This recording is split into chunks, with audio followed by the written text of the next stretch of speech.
Welcome to Andhraprabha. నేను మీ హేమమాలిని. ఉదయం నుంచి అంతా హోలీ సంబరాల్లో మునిగి తేలుతున్నారు.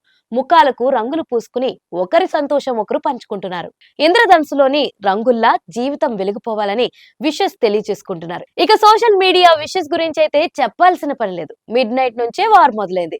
ఇక ఈ పండుగను సెలబ్రిటీలు ఎంతో ప్రత్యేకంగా జరుపుకుంటారు.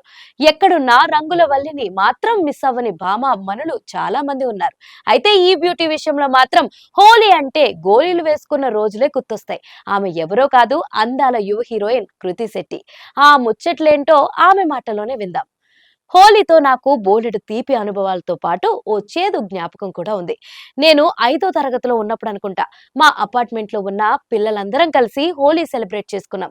తర్వాత ఇంటికి వచ్చి సబ్బుతో ఎంత రుద్దినా సరే కలర్స్ వదలలేదు.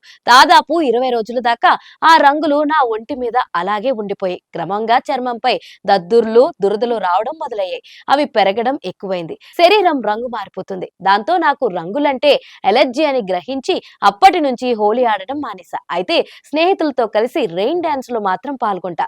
హోలీ ప్రస్తావన రాగానే గుర్తుకు వచ్చేవి కాజు కట్టి, చాక్లెట్ కేక్. ఈ రోజు మాత్రం వాటిని అస్సలు మిస్ కాను.